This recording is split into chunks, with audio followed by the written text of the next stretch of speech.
En cambio, cuando hablamos de fuertes creencias sobre las que montamos nuestra interpretación global de las cosas, nuestros gustos y rechazos más generales, nuestra irracional escala de valores, estamos tocando la estructura del mito, que no estamos dispuestos a discutir en profundidad porque nos compromete totalmente.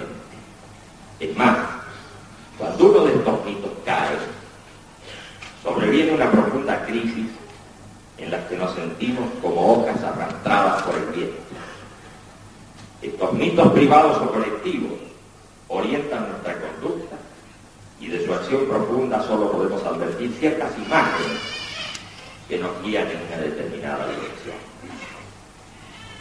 Cada momento histórico cuenta con creencias básicas fuertes, con una estructura mítica colectiva, sacralizada o no, que sirve a la cohesión de los conjuntos humanos, que les da identidad y participación en un ámbito común.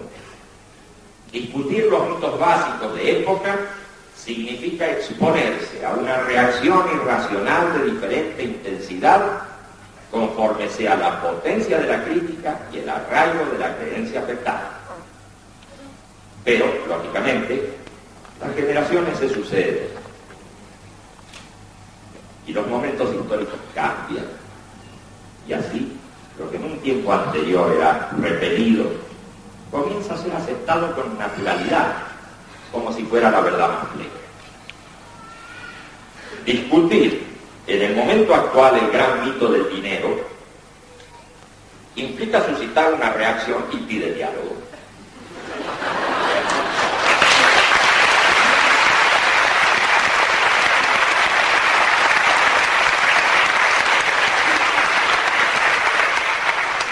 Rápidamente nuestro interlocutor se defiende afirmando, por ejemplo, comillas, ¿cómo que el dinero es un mito? Si es necesario para vivir. O bien, comillas, un mito es algo falso, algo que no se ve. En cambio, el dinero es una realidad tangible, mediante la cual se mueven las cosas, etcétera, etcétera, etcétera. De nada valdrá que expliquemos la diferencia entre lo tangible del dinero y lo intangible que se cree puede lograr el dinero. No servirá que observemos la distancia entre un signo representativo del valor que se atribuye a las cosas y la carga psicológica que ese signo tiene. Ya nos habremos convertido en sospechosos. Inmediatamente nuestro oponente comienza a observarnos con una mirada fría que pasea por nuestra vestimenta, exorcizando la herejía mientras calcula los precios de nuestra ropa.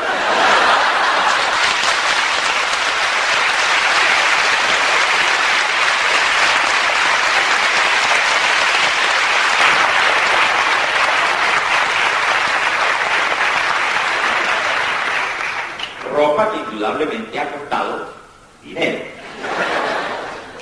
Reflexiona en torno a nuestro peso y las calorías diarias que consumimos. Piensa en el lugar en que vivimos y así sigue. En ese momento podríamos ablandar nuestro discurso diciendo algo así. En verdad hay que distinguir entre el dinero que se necesita para vivir y el dinero innecesario. Pero esa concesión ha llegado a destiempo. Después de todo, allí están los bancos, las instituciones de crédito, la moneda en sus diferentes formas, es decir, distintas realidades que atestiguan una eficacia que aparentemente nosotros negamos. Bien vistas las cosas en esta ficción pintoresca, no hemos negado la eficacia instrumental del dinero. Es más, lo hemos dotado de un gran poder psicológico, al comprender que a ese objeto se le atribuye más magia que la que realmente tiene. Él nos dará la felicidad y de alguna manera la inmortalidad, en la medida que impida que nos preocupemos por el problema de la muerte. El dinero como fetiche ha sufrido transformaciones. Por lo menos en Occidente durante mucho tiempo tuvo como respaldo al oro, ese metal misterioso, escaso y atractivo por sus especiales cualidades. La alquimia medieval se ocupó en producirlo artificialmente. Era un oro todavía sacralizado al que se atribuía el poder de multiplicarse sin límite, que servía como medicamento universal y que daba la longevidad además de la riqueza.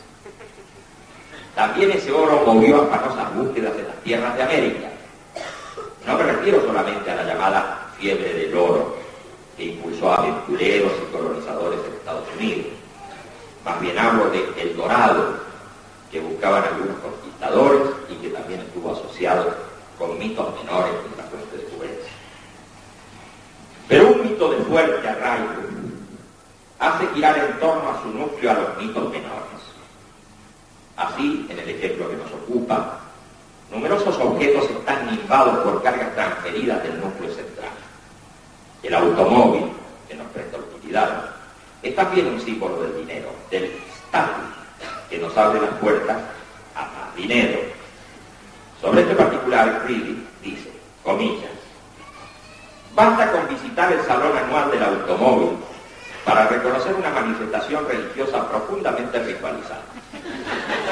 Los colores, las luces, la música, la reverencia de los adoradores, la presencia de las sacerdotisas del templo, las modelos, la pompa y el lujo, el derroche de dinero, la masa compacta. Todo esto constituiría en otra civilización un oficio auténticamente religioso. El culto del automóvil sagrado tiene sus fieles y sus iniciales. El gnóstico no esperaba con más impaciencia la revelación oracular que el adorador del automóvil los primeros rumores sobre los nuevos modelos.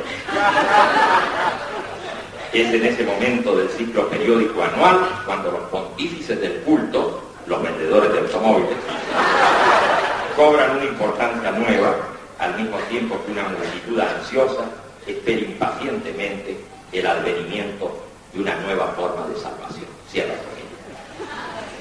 Por supuesto no estoy de acuerdo con la dimensión que ese autor atribuye a la devoción hacia el fetiche automóvil, pero de todas maneras tiene la virtud de acercarse a la comprensión del tema mítico en un objeto contemporáneo. En verdad se trata de un mito desacralizado y, por tanto, tal vez pueda verse en él una estructura similar a la del mito sagrado, pero justamente sin su característica fundamental de fuerza autónoma, pensante e independiente. Si el autor tiene en cuenta los ritos de la periodicidad anual, también vale su descripción para la celebración de los cumpleaños, Año Nuevo, entrega del Oscar, o ritos civiles semejantes que no implican una atmósfera religiosa como ocurre en los mitos sacralizados. Establecer las diferencias entre mito y ceremonial hubiera sido de importancia, aunque tal cosa escaparía de nuestros objetivos inmediatos. También hubiera sido de interés establecer separaciones entre el universo de las voluntades míticas y el de las fuerzas mágicas, en las que la oración es reemplazada por el rito de encantamiento. Pero también este tema está más allá del presente. Cuando consideramos uno de los mitos desacralizados centrales de esta época, me refiero al dinero, lo tuvimos en cuenta como núcleo de un sistema de ideación. Me imagino que los oyentes no habrán imaginado una figura semejante a la que propone el modelo atómico de Bohr, en la que el núcleo es la masa central alrededor del cual giran los electrones. En verdad, el núcleo de un sistema de ideación tiñe con sus peculiares características a gran parte de la vida de las personas. La conducta, las aspiraciones, los principales temores que están relacionados con ese tema.